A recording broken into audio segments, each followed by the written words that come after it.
ഈ ഉപ്പുറ്റുവേദന എന്ന് പറയുമ്പോൾ തന്നെ നിങ്ങൾക്ക് പല അനുഭവങ്ങൾ ഉള്ളവരുണ്ടായിരിക്കും. നമ്മുടെ വീട്ടിൽ ഇതേ പ്രശ്നമുള്ളവരൊക്കെ ഉണ്ടായിരിക്കും. പല വീഡിയോസുകൾ കണ്ടിട്ട് പല ട്രീറ്റ്മെൻറ്റ് എടുത്തവരുണ്ട്. ഒബസിറ്റി അമിതമായിട്ടുള്ള അമിതവണ്ണം കാരണം എന്ത് ചെയ്യും, നമ്മുടെ ഫുഡിന് കൂടുതൽ പ്രഷർ വരും. അതുകൊണ്ട് ഈ പ്രശ്നങ്ങൾ ഉണ്ടാകുമെന്നുള്ള ഒരു സ്റ്റഡീസ് പറയുന്നുണ്ട്. അപ്പോൾ കൂടുതൽ ബോഡി വെയ്റ്റ് നമ്മുടെ ഈ ഫുഡിന് വരുമ്പോൾ അവിടെ ഒരു സ്വാഭാവികമായിട്ടും ഒരു പ്രഷർ അവിടെ വരും. അല്ലാണ്ട് നമ്മൾ ഈ ഉപ്പുറ്റി വേദനയ്ക്ക് വേണ്ടിയിട്ട് എന്ത് ചെയ്യുക, ഈ ചൂട് പിടിക്കുക അല്ലെങ്കിൽ ഇങ്ങനെയുള്ള ഇഷ്യൂസ് നോക്കിയിട്ടുണ്ടെങ്കിൽ അത് പെയിന് കൂടാനുള്ള സാധ്യത വളരെ കൂടുതലാണ്. അപ്പോൾ യൂറിക് ആസിഡ് കേസുള്ളവർ നിർബന്ധമായിട്ടും നമ്മൾ ഡയറ്റ് നല്ലോണം ശ്രദ്ധിക്കുക.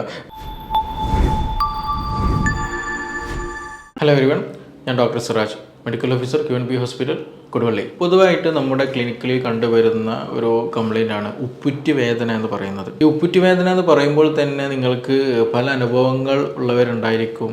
നമ്മുടെ വീട്ടിൽ ഇതേ പ്രശ്നമുള്ളവരൊക്കെ ഉണ്ടായിരിക്കും. പല വീഡിയോസുകൾ കണ്ടിട്ട് പല ട്രീറ്റ്മെൻറ്റ് എടുത്തവരുണ്ട്. അതേപോലെ രാവിലെ വെള്ളത്തിൽ കാല് വെക്കുന്നവർ, ചുടുവെള്ളത്തിൽ കാല് വെക്കുന്നവർ, ചൂട് പിടിക്കുന്നവർ, ഇഷ്ടികയിൽ കാല് വെക്കുന്നവർ, അങ്ങനെ സർജറി കഴിഞ്ഞവർ വരെ ഈ ഉപ്പുറ്റി വേദന റിലേറ്റഡ് ആയിട്ട് പലരും ഉണ്ടായിരിക്കും. പക്ഷേ ചില ആളുകൾ ഈ ട്രീറ്റ്മെൻറ്റ് സജസ്റ്റ് ചെയ്തില്ലെങ്കിൽ ട്രീറ്റ്മെൻറ്റ് ചെയ്തതിന് ശേഷം അത് ശരിയായ രീതിയിൽ റിസൾട്ട് കിട്ടുന്നില്ല. ചില ആളുകൾക്ക് അവരുടെ എക്സ്പീരിയൻസ് സ്വാഭാവികമായിട്ടും പറയും, അപ്പോൾ എനിക്കിങ്ങനെ ഞാൻ ചൂട് പിടിച്ചപ്പോൾ മാറി, നിങ്ങളൊന്ന് ചൂട് പിടിച്ച് നോക്കി എന്നുള്ള രൂപത്തിൽ നമ്മൾ ഫ്രണ്ട്സ് ആരെങ്കിലും സജസ്റ്റ് ചെയ്യും. നമ്മൾ ചൂട് പിടിച്ച് നോക്കുമ്പോൾ ചിലപ്പോൾ നമുക്ക് പെയിൻ അധികമായിട്ട് പോകും, പെയിൻ അധികമാകും. അപ്പോൾ നമ്മൾ മനസ്സിലാക്കേണ്ട ഒരു കാര്യമുണ്ട്, ഉപ്പുറ്റി വേദന എന്ന് പറയുന്നത് യഥാർത്ഥത്തിൽ ഡിഫറെൻറ്റ് ടൈപ്പ് ഉണ്ട്. പല വ്യത്യസ്ത രീതിയിലുണ്ട് ഈ ഉപ്പുറ്റി വേദന. അതിന് പല കാരണങ്ങളുണ്ട്. അപ്പോൾ നമ്മൾ ഒരാൾ ഒരു സജസ്റ്റ് ചെയ്തുകൊണ്ട് ഇത് ചെയ്ത് നോക്കി, ബാമ് തേച്ച് നോക്കി, അല്ലെങ്കിൽ ഇങ്ങനെ ചൂട് പിടിച്ച് നോക്കി എന്നുള്ള രീതിയിലൊരു സജഷൻ പറഞ്ഞത് കൊണ്ട് അത് ചെയ്തത് കൊണ്ട് നമുക്ക് പെട്ടെന്നുള്ള തന്നെ റിസൾട്ട് കിട്ടണമെന്നില്ല, അല്ലെങ്കിൽ അത് മാറണമെന്നില്ല. ചില കേസ് നമുക്ക് നേരെ ഓപ്പോസിറ്റ് റിസൾട്ടായിരിക്കും ഉണ്ടാവുക, അത് അധികമാകാനുള്ള സാധ്യതയുണ്ട്. അപ്പോൾ നമ്മൾ ആദ്യം മനസ്സിലാക്കേണ്ട ഒരു വിഷയം, എന്താണ് ഈ ഉപ്പുറ്റി വേദനയ്ക്ക് കാരണം എന്നുള്ളത് ആദ്യം തിരിച്ചറിയണം. എന്തൊക്കെ കാരണങ്ങളുണ്ട്, എനിക്ക് അപ്പോൾ എന്താണ് ഈ കാരണം എന്നുള്ളത് കൃത്യമായിട്ട് ബോധ്യം ഉണ്ടെങ്കിൽ അത് മനസ്സിലാക്കുന്നവർക്ക് മാത്രമേ നമുക്ക് എന്ത് ചെയ്യാൻ പറ്റുള്ളൂ, ഇങ്ങനെയുള്ള ട്രീറ്റ്മെൻറ്റുകൾ നമുക്ക് പരീക്ഷിക്കാനെങ്കിലും പറ്റുള്ളൂ. അപ്പോൾ എന്തായാലും ഞാൻ ആദ്യമേ പറയുകയാണ്, നമുക്ക് ഉപ്പുറ്റി വേദന എന്ന് പറയുമ്പോൾ എന്തായാലും അതിൻ്റെ റീസൺ എന്താണെന്ന് അറിയണമെങ്കിൽ തീർച്ചയായിട്ടും ഒരു ഹെൽത്ത് പ്രൊഫഷണൽ ഡോക്ടറെ കണ്ടിട്ട് അവരുടെ നിർദ്ദേശം സ്വീകരിക്കൽ നിർബന്ധമാണ്. ഇല്ല എന്നുണ്ടെങ്കിൽ ചിലപ്പോൾ നമ്മുടെ സെൽഫ് ട്രീറ്റ്മെൻറ്റ് എന്ന് പറയുന്നത് കൂടുതൽ വഷളാക്കാൻ അല്ലെങ്കിൽ കൂടുതൽ വേദന ഉണ്ടാക്കാൻ ഒരു റീസൺ ആവുകയുള്ളൂ. അപ്പോൾ അതുകൊണ്ട് തന്നെ ആ കാര്യം നിർബന്ധമായിട്ട് നിങ്ങൾ ശ്രദ്ധിക്കണം. അപ്പോൾ നമ്മുടെ ഈ ഒരു ഇന്നത്തെ ഒരു സെഷനിൽ ഈ വീഡിയോയിൽ പറയാൻ ഉദ്ദേശിക്കുന്നത് ഉപ്പുറ്റി വേദന, എങ്ങനെയൊക്കെയാണ് വേദന ഉണ്ടാകുന്നത്, ഏതൊക്കെ തരത്തിൽ വേദനയുണ്ട്, അതിന് റീസൺ എന്താണ്, ഇനി എന്തെങ്കിലും നമുക്ക് വീട്ടിൽ എന്തെങ്കിലും ചെയ്യാൻ പറ്റുന്ന ട്രീറ്റ്മെൻറ്റ് സെക്ഷനുണ്ടോ, എന്തെങ്കിലും ഒറ്റമൂലികളായിട്ടുള്ള അല്ലെങ്കിൽ സിംഗിൾ മെഡിസിൻസ് എന്തെങ്കിലും ചെയ്യാൻ പറ്റുന്നതുണ്ടോ എന്നുള്ളതിൻ്റെ ഒരു ചെറിയൊരു സെഷനാണ് ഇന്ന് നമ്മളിവിടെ പറയാൻ ഉദ്ദേശിക്കുന്നത്. ആദ്യമായിട്ട് മനസ്സിലാക്കേണ്ടത്, ഉപ്പുറ്റി വേദന എന്ന് പറയുമ്പോൾ ആദ്യം ചില ആൾക്ക് മൈൻഡിൽ വരിക, നമുക്ക് രാവിലെ ഉറങ്ങി എണീറ്റ് കാല് നിലത്ത് വെക്കാൻ കഴിയില്ല. നമ്മുടെ മടമ്പിൻ്റെ ഉപ്പുറ്റിയുടെ ഒരു ഭാഗത്ത്, ആ ഒരു ഭാഗത്ത് മാത്രമായിട്ട് സിവിയർ പെയിനായിരിക്കും, ഭയങ്കര പെയിനായിരിക്കും. പേഷ്യൻസ് അങ്ങനെ തന്നെയാണ് എക്സ്പ്രസ് ചെയ്യല്, ഭയങ്കര പെയിനാണ് ഡോക്ടറെ എന്ന് പറയല്. പക്ഷേ വേറൊരു പ്രശ്നം എന്താ വെച്ചാൽ, അവർ നടന്നു കഴിഞ്ഞാൽ രാവിലെ എഴുന്നേറ്റ് ഫസ്റ്റത്തെ ഒരു ഫ്യൂ സ്റ്റെപ്സ് എന്താണ് ഭയങ്കര ഡിഫിക്കൽട്ടിയാണ്, നല്ല പെയിനാണ്, ഭയങ്കര വേദനയാണ്. പക്ഷെ കുറച്ചൊക്കെ നടന്ന് ഒന്നെടുത്ത് ബാത്റൂമിലൊക്കെ എത്തി കാര്യങ്ങളൊക്കെ ചെയ്ത് ഇങ്ങനെ അനങ്ങിയിട്ട് തുടങ്ങിയാൽ പിന്നെ എന്ത് ചെയ്തു, ആ വേദന അങ്ങനെ കുറഞ്ഞു പോകും. പിന്നെ ആക്ടിവിറ്റീസിൽ ഏർപ്പെടുമ്പോൾ വേറെ പ്രശ്നങ്ങളോ കാര്യങ്ങളൊന്നുമില്ല. പക്ഷെ പിന്നീട് എന്തെങ്കിലും ഒരു 5 മിനിറ്റ് റെസ്റ്റ് എടുക്കുക, അല്ലെങ്കിൽ ഒന്ന് കിടന്ന് എന്നിട്ട് കുറച്ച് നേരം ഒന്ന് ചെയറിൽ ഇങ്ങനെ കാല് പൊന്തിച്ച് ഇരുന്ന് അങ്ങനെ കുറച്ച് നേരം റെസ്റ്റിലെടുത്ത് കഴിഞ്ഞതിന് ശേഷം പിന്നീടൊന്ന് മൂവ് ചെയ്യുമ്പോൾ അതേ പ്രശ്നം വീണ്ടും തുടങ്ങുക. ഇങ്ങനെ ചില ആളുകൾക്ക് നമുക്ക് കാണാൻ കഴിയും. ചില കേസുകളിൽ നടക്കുമ്പോൾ എന്ത് ചെയ്യും, വേദന കൂടും. റെസ്റ്റിലിരിക്കുന്ന സമയത്ത് എന്തെങ്കിലും വേദനയില്ല, പക്ഷെ നടന്നു കഴിഞ്ഞാൽ വേദന കൂടും. എത്രത്തോളം നടത്തം കൂടുന്നു അത്രത്തോളം വേദന കൂടും. അപ്പോൾ ചുരുക്കി പറഞ്ഞാൽ ഇങ്ങനെ ഡിഫറെൻറ്റ് മോഡിൽ എന്ത് ചെയ്യണം, വേദന പല ആളുകൾക്കുണ്ടാകും. അപ്പോൾ അതുകൊണ്ട് തന്നെ നേരത്തെ പറഞ്ഞ പോലെ എല്ലാവർക്കും നമ്മൾ ഈ പറഞ്ഞ പോലെ ചൂട് പിടിച്ചാലോ അല്ലെങ്കിൽ ഇഷ്ടികമോ കാല് വെച്ചാലോ ചെരുപ്പിടാൻ നടന്നാലോ ഒന്നും ഇതില്ല, പെട്ടെന്ന് മാറണം എന്നില്ല. ചിലത് ഈ പറഞ്ഞതുപോലെ എന്ത് ചെയ്യും, അധികരിക്കാനുള്ള സാധ്യത വളരെ കൂടുതലാണ്. അപ്പോൾ അതിന് റീസൺ എന്താണെന്ന് നോക്കണം. ഇതിന് ആദ്യം മറ്റും മനസ്സിലാക്കേണ്ട റീസൺസിൽ ഒന്ന് നമുക്കറിയാം, ആ ഭാഗത്തുള്ള കാൽക്കേനിയസ് എന്നുള്ള പറയുന്നൊരു ബോണുണ്ട്. അതിന് ചെറിയൊരു ഓവർ ഗ്രോത്ത് എന്ത് ചെയ്യും ഉണ്ടാകും, അമിതമായിട്ട് എല്ല് വളർച്ച ക്ലിനിക്കലിൽ പറയും, നോർമൽ ഭാഷയിൽ പറയുന്നത് അമിതമായിട്ട് പേഷ്യൻസിനോട് പറയും അമിതമായിട്ട് നിങ്ങളെ ചെറിയൊരു എല്ല് ചെറുതായിട്ടൊന്നും ഇങ്ങനെ വളരുന്നുണ്ട്. അപ്പോൾ എന്ത് ചെയ്യും, അതിൻ്റെ ഭാഗത്തുള്ള ഒരു ചെറിയൊരു ലെയറുണ്ട്, ഒരു പ്രൊട്ടക്ഷൻ ലെയറുണ്ട് ഫേഷ്യ. അപ്പോൾ അതിന് എന്ത് ചെയ്യുന്നുണ്ട്, അമിതമായിട്ട് വളരുന്ന ആ ഒരു എല്ലാ വളർച്ച എന്ത് ചെയ്യും, ഈ ലെയറും കൊണ്ടിട്ട് ഇങ്ങനെ ഒരു ഡാമേജ് ഉണ്ടാക്കും, ഒരു പ്രഷർ ഉണ്ടാക്കും അല്ലേ.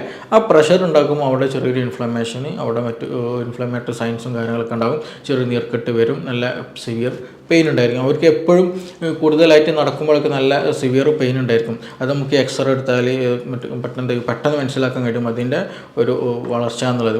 അങ്ങനത്തെ കേസുകൾ നിർബന്ധമായിട്ടും നമ്മൾ സിവിയർ പെയിൻ ഉണ്ടെങ്കിൽ ചെറിയ തെറാപ്പികളും കാര്യങ്ങളൊക്കെ ചെയ്ത് അഡ്ജസ്റ്റ് ചെയ്യാം. പക്ഷേ ഇത് വീണ്ടും സിവിയാരിറ്റി കൂടുന്നുണ്ടെങ്കിൽ തീർച്ചയായിട്ടും നമ്മളൊരു ഓർത്തോപെഡിക്സ് ഡോക്ടറെ കണ്ടിട്ട് ഒരു സർജറി, ചെറിയൊരു മൈനർ സർജറി ചെയ്താൽ അമിതമായിട്ടുള്ള ആ എല്ലിൻ്റെ ഗ്രോത്ത് കാരണമാണ് പെയിൻ വരുന്നത്. അപ്പോൾ അതുകൊണ്ട് തന്നെ അതിനുള്ള റീസൺ ഒഴിവാക്കി കഴിഞ്ഞാൽ അത് ഹീലാവുന്നേ ഉള്ളൂ, പെട്ടെന്ന് മാറുന്നേ ഉള്ളൂ.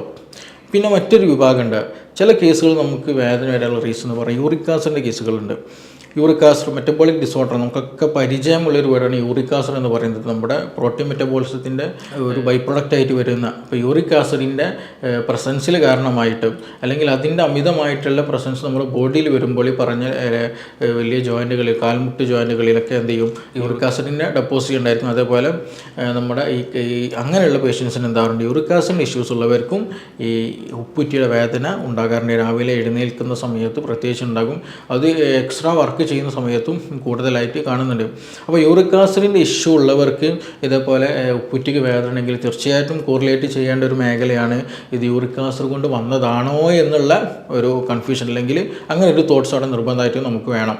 അപ്പോൾ യൂറിക് ആസിഡ് ഉള്ളവർ നിർബന്ധമായിട്ട് ചിന്തിക്കുക വേണം, എനിക്കിങ്ങനെ ഉണ്ടോ ഇല്ല വരുന്നുണ്ടോ എന്നുള്ളത് നമ്മൾ നിർബന്ധമായിട്ട് ശ്രദ്ധിക്കേണ്ട ഒരു കാര്യം കൂടിയാണ്. അപ്പോൾ യൂറിക് ആസിഡ് കാരണമായിട്ട് എന്ത് ചെയ്യും, ഈ വേദന ഉണ്ടാകുമെന്നുള്ളത് നമ്മൾ മനസ്സിലാക്കുക. പിന്നെ അതുപോലെ നമുക്ക് എന്തെങ്കിലും ഒരു ആക്സിഡൻറ്റ് സംഭവിക്കുക അല്ലെങ്കിൽ എന്തെങ്കിലും മുറിവ് സംഭവിച്ചാലും സ്വാഭാവികമായിട്ടും ആ ഭാഗത്ത് ചെറിയൊരു നീർക്കെട്ടുണ്ടായിരിക്കും, ചെറിയൊരു തടിപ്പോ കാര്യങ്ങളുണ്ടായിരിക്കും, നല്ല സിവിയർ പെയിൻ ഉണ്ടായിരിക്കും എന്നുള്ളത് വളരെ കോമൺ ആയിട്ട് ഉണ്ടാകുന്ന സംഗതിയാണ്. അപ്പോൾ അങ്ങനെ ഒരു നമുക്കൊരു 2 ദിവസം എന്തെങ്കിലും ആക്സിഡൻറ്റ് ഉണ്ടായി അല്ലെങ്കിൽ ജസ്റ്റ് ഒന്ന് കാലൊന്ന് വെച്ച് എവിടെയെങ്കിലും ഇടിക്കുകയോ അങ്ങനെ എന്തെങ്കിലും സംഭവിച്ചാൽ, അല്ലെങ്കിൽ എന്തെങ്കിലും ഒബ്ജക്റ്റ് ആ ഭാഗത്ത് വന്ന് വീഴുക, എന്തെങ്കിലും ചെറിയ രൂപത്തിൽ ഫ്രാക്ചറൊക്കെ സംഭവിച്ചാൽ സ്വാഭാവികമായിട്ടും ഈ പറഞ്ഞ പോലെ സിവിയർ പെയിൻ ഉണ്ടായിരിക്കും, നടക്കാൻ പ്രയാസം ഉണ്ടായിരിക്കും, അങ്ങനെയുള്ള ബുദ്ധിമുട്ടുകൾ ഉണ്ടായിരിക്കും. അപ്പോൾ അങ്ങനെയും റീസൺ ഉണ്ട്. പിന്നെ ഇതിനൊരു റീസണായിട്ട് പറയുന്നത് മറ്റൊരു കാര്യമാണ് റുമാറ്റിസത്തിൻ്റെ പ്രശ്നം. ആമവാദത്തിൻ്റെ ഇഷ്യൂ ഉള്ളവർക്ക് ഈ പറഞ്ഞതുപോലെ ഉണ്ടായിരിക്കും. അവർക്ക് ഇതിൻ്റെ കൂടെ നല്ല പനി ഉണ്ടായിരിക്കും, ചില സമയത്ത് ഒരു ഓൺ ആൻഡ് ഓഫ് നേച്ചർ പനി, ഭയങ്കര ക്ഷീണം, പിന്നെ അതുപോലെ മറ്റു ജോയിൻറ്റുകളിൽ നല്ല കൈകാലുകളിൽ വേദന, മസ്കുലർ പെയിന്, കൈയും കാലും എപ്പോഴും വേദന, നല്ല ക്ഷീണത്തിലിരിക്കുക, അങ്ങനെയുള്ള പല ബുദ്ധിമുട്ടുകളുണ്ടാവും. അവർക്കും ഈ പറയുന്ന പോലെ ഉപ്പുറ്റി വേദന എന്നുള്ള ഒരു സംഗതി അല്ലെങ്കിൽ അങ്ങനെ ഒരു വേദന അവർക്ക് കാണാറുണ്ട്. പിന്നെ നമ്മളിതിൽ കോമൺ ആയിട്ട് കാണുന്ന ഒരു സംഗതിയാണ് പ്ലാന്റാർ ഫേഷ്യാറ്റിസ് എന്ന് പറയുന്നത്. അതായത് ഈ നമ്മുടെ കാൽപാദത്തിൻ്റെ ഈ ഉപ്പുറ്റിയുടെ താഴ്ഭാഗത്ത് കൂടെ ഒരു ആർച്ച് ഉണ്ടല്ലോ, കാലിനൊരു ആർച്ചുണ്ട്, ആ ഭാഗത്ത് കൂടെ എന്താ പറയുന്നത് ഒരു ഫേഷ്യ പോകുന്ന ഒരു പാട, ഒരു നേർത്തൊരു ആവരണം കടന്നു പോകുന്നുണ്ട്. നമ്മുടെ ഒരു പ്രൊട്ടക്ഷനും ഇതിനൊക്കെ വേണ്ടിയിട്ടുള്ളതാണ്. അപ്പോൾ ആ ഒരു ആവരണത്തിന് ചെറിയൊരു ഡാമേജ് വരാം, അല്ലെങ്കിൽ അവിടെ എന്തെങ്കിലും ഒരു ഇൻഫ്ലമേഷൻ വരിക. ആ ഇൻഫ്ലമേഷൻ വരുമ്പോൾ സിവിയറായിട്ട് പെയിനും ഉണ്ടാകും, നടക്കാൻ പ്രയാസം ഉണ്ടാകും. അത് 2 കാലിനും ഉണ്ടാകണമെന്നില്ല. ഈ പറഞ്ഞ കേസുകളൊന്നും 2 കാലിനും ഉണ്ടാകണമെന്നൊരു നിർബന്ധവും ഇല്ല. ചിലപ്പോൾ സിംഗിളായിരിക്കും, ചിലപ്പോൾ 2 കാലിലും ഉണ്ടാകാം. അപ്പോൾ പ്ലാന്റാർ ഫേഷ്യാറ്റിസ് എന്ന് പറയുമ്പോൾ ഈ പറയുന്ന ഒരു നേർത്ത ആവരണം, ആ ഒരു പാട പോലെയുള്ള സ്ട്രക്ചറിന് ചെറിയൊരു ഇൻഫ്ലമേഷൻ, അവിടെ ചെറിയൊരു നീർക്കെട്ട് പോലെയൊക്കെ വരുമ്പോൾ നല്ല സിവിയർ പെയിനുണ്ടായിരിക്കും. അങ്ങനെയുള്ള കേസുകളിൽ എന്തായിരിക്കും, രാവിലെ എഴുന്നേൽക്കുന്ന സമയത്ത് നല്ല സിവിയർ പെയിൻ ഉണ്ടായിരിക്കും, നല്ല വേദന ഉണ്ടായിരിക്കും, ഭയങ്കര വേദന ആയിരിക്കും. പിന്നീട് കുറച്ചങ്ങോട്ട് മുമ്പ് ചെയ്ത് കഴിഞ്ഞാൽ വേദന കുറഞ്ഞു വരുന്നതായിട്ട് നമുക്ക് കാണാൻ കഴിയും. അതിന് ഇങ്ങനെ വരാനുള്ള റീസൺ എന്താണ്, ഇതിന് ഒരു പ്ലാന്റാർ ഫേഷ്യാറ്റിസ് ഒക്കെ വരാനുള്ള റീസൺസ് പറയുമ്പോൾ അതിന് ഒരുപാട് ചില സജഷൻസ് നമ്മൾ സ്റ്റഡീസുകൾ കാണാൻ കഴിയും. ഒന്ന്, ഒബസിറ്റി, അമിതവണ്ണം കാരണം എന്ത് ചെയ്യും, നമ്മുടെ ഫുട്ടിന് കൂടുതൽ പ്രഷർ വരും, അതുകൊണ്ട് ഈ പ്രശ്നങ്ങൾ ഉണ്ടാകുമെന്നുള്ള ഒരു സ്റ്റഡീസ് പറയുന്നുണ്ട്. അപ്പോൾ കൂടുതൽ ബോഡി വെയ്റ്റ് നമ്മുടെ ഈ ഫുട്ടിന് വരുമ്പോൾ അവിടെ ഒരു സ്വാഭാവികമായിട്ടും ഒരു പ്രഷർ അവിടെ വരും.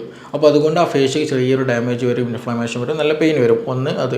2 നമ്മൾ പറയുന്നത് കൂടുതലായിട്ട് വർക്ക് ചെയ്യുക, കൂടുതൽ നിൽക്കുക, അല്ലെങ്കിൽ കൂടുതൽ റണ്ണിങ് ചെയ്യുക, അല്ലെങ്കിൽ കൂടുതൽ ജമ്പിങ് ചെയ്യുക, അങ്ങനെ എന്തെങ്കിലും ഒരു ആക്ടിവിറ്റീസ് കൂടുതലായിട്ട് ചെയ്യുന്നവർ അവർക്കും എന്ത് ചെയ്യും, ഇങ്ങനെയുള്ള വേദന അല്ലെങ്കിൽ ഈ പ്ലാന്റാർ ഫേഷ്യേറ്റിസ് എന്നുള്ള ഫേഷ്യ ആവരണത്തിന് ചെറിയൊരു കേടുപാടുകൾ വരും, നല്ല സിവിയർ പെയിന് വരും. അങ്ങനെയുള്ളവർക്കും ഈ ബുദ്ധിമുട്ട് അല്ലെങ്കിൽ ഈ പ്രശ്നം ഉണ്ടാകുന്നത് കണ്ടിട്ടുണ്ട്. പിന്നെ അതുപോലെ മറ്റുള്ളതെന്ന് വെച്ചാൽ നമ്മൾ ഉപയോഗിക്കുന്ന ചെരുപ്പ് വളരെ ഇമ്പോർട്ടൻ്റാണ്. ഇതാണ് നമ്മൾ ക്ലിനിക്കിൽ നമുക്ക് മനസ്സിലാക്കാം. നമ്മൾ ഉപയോഗിക്കുന്ന ചെരുപ്പ് വളരെ ഇമ്പോർട്ടൻ്റ്. കാരണം നമ്മുടെ ബോഡി ബാലൻസ് ചെയ്ത് നിൽക്കണമെന്നുണ്ടെങ്കിൽ, ശരിയായ രീതിയിൽ പൊസിഷനിൽ നമ്മൾ നിൽക്കണമെന്നുണ്ടെങ്കിൽ നമ്മുടെ ഈ കർവ്, നമ്മുടെ കാലിൻ്റെ അടിയിൽ ഒരു പ്രത്യേക ഒരു ഷേപ്പുണ്ട്, ഒരു കർവേച്ചർ നമുക്ക് കാണാൻ കഴിയും. അപ്പോൾ അത് നമ്മൾ ഉപയോഗിക്കുന്ന ചെരുപ്പ് എന്ത് ചെയ്യണം, ഈ കർവേച്ചറിന് സപ്പോർട്ടഡ് ആയിട്ടുള്ള, അതിന് കുറച്ചും കൂടി ബലമുള്ള സപ്പോർട്ട് കൊടുക്കുന്ന ചപ്പൽസ്, ചെരുപ്പുകൾ നമ്മൾ ഉപയോഗിക്കണം, ഷൂസുകൾ നമ്മൾ ഉപയോഗിക്കാൻ ശ്രദ്ധിക്കണം. അല്ലാണ്ട് നമ്മൾ വെറും ഒരു ലുക്ക് കണ്ടിട്ട് അല്ലെങ്കിൽ ഒരു ട്രെൻഡിന് കൂടെ നമ്മൾ നമ്മുടെ ലൈഫ് സ്റ്റൈൽ നീങ്ങിക്കഴിഞ്ഞാൽ നമുക്ക് സ്വാഭാവികമായിട്ട് അസുഖം വരും. അപ്പോൾ നമ്മൾ ഉപയോഗിക്കുന്ന ചെരുപ്പുകളൊക്കെ എന്ത് ചെയ്യണം, നമ്മൾ അതിൻ്റെ നമ്മുടെ സോളിന് ഒക്കെ എന്ത് ചെയ്യണം, നമ്മുടെ ആ ഒരു കർവേച്ചർ സപ്പോർട്ടഡ് ആയിട്ടുള്ള ഒരു ചെരുപ്പുകളും ഷൂസാണ് നമ്മൾ ഉപയോഗിക്കേണ്ടത്. അങ്ങനെ വരുമ്പോഴും അതല്ലെങ്കിൽ ഈ വേദന വരാനുള്ള ചാൻസസ് ഉണ്ട്. അങ്ങനെയും ചില പഠനങ്ങൾ പറയുന്നുണ്ട്. പിന്നെ ഇതാണ് ഏറ്റവും കൂടുതൽ റീസൺ ആയിട്ട് നമുക്ക് വരുന്ന ഒരു കംപ്ലയിൻറ്റ് എന്ന് പറയുന്നത്. പിന്നെ ഒന്ന് പറയുന്നത് നമ്മുടെ അക്ലിസ് ടെൻഡൺ എന്നുള്ളൊരു ടെൻഡൺ ഉണ്ട്. അതായത് നമുക്കൊക്കെ അറിയാം, നമ്മുടെ കാഫ് മസിൽ അല്ലേ, നമ്മുടെ കാലിൽ ലോവർ ലെഗിൻ്റെ മുട്ടിന് താഴെയുള്ള ഭാഗത്ത് ബാക്കിൽ നല്ല മസിലുണ്ടല്ലോ, നമ്മൾ മസിൽ കയറുക എന്ന് പറയുന്നൊരു മസിലുണ്ടല്ലോ, ആ മസിൽ ഇവിടുന്ന് താഴോട്ട്, അതായത് നമ്മുടെ കാലിൻ്റെ ഉപ്പുറ്റിയുടെ ഭാഗത്തേക്ക്, മടമ്പിൻ്റെ ഞെരിയാണിയുടെ ആ ഒരു ഭാഗത്തേക്കൊക്കെ ആയിട്ട് ബാക്ക് സൈഡിലൂടെ ഒരു ടെൻഡൺ പോകുന്നുണ്ട്, അക്ലിസ് ടെൻഡൺ. അപ്പോൾ അതിന് ചെറിയൊരു കംപ്ലയിൻറ്റ് വന്നാൽ, അതിനൊരു ചെറിയൊരു പിടുത്തം, മസിലിനൊക്കെ ഒരു പിടുത്തം വന്നാൽ എന്ത് ചെയ്യും, ആ ടെൻഡൺ അറ്റാച്ച് ചെയ്തത് ഈ കാൽക്കേനിയസ് അല്ലെങ്കിൽ ഉപ്പുറ്റിയുടെ എൻഡിങ് ആ ഒരു ഭാഗത്താണ്. അപ്പോൾ സ്വാഭാവികമായിട്ടും ആ മസിലിന് എന്തെങ്കിലും ചെറിയൊരു പിടുത്തോ കാര്യങ്ങളുണ്ടെന്നുണ്ടെങ്കിൽ സ്വാഭാവികമായിട്ടും ഉപ്പുറ്റിയുടെ ഭാഗത്തായിട്ടൊരു വേദന കാണാൻ കഴിയും. അപ്പോൾ അങ്ങനെയും എന്ത് ചെയ്യും, സ്പോർട്സ് ഇഞ്ചുറികൾ കൂടുതലായിട്ട് കോമൺ ആയിട്ട് കാണുന്ന ഒരു സംഗതിയാണ്. അപ്പോൾ അങ്ങനെയും ചില ആളുകൾക്ക് എന്ത് ചെയ്യും, ആ ഒരു ടെൻഡൻ്റെ എന്തെങ്കിലും ഒരു പ്രശ്നം കാരണം, കംപ്ലയിൻറ്റ്സ് കാരണമായിട്ട് ഉപ്പുറ്റി വേദന കാണാറുണ്ട്.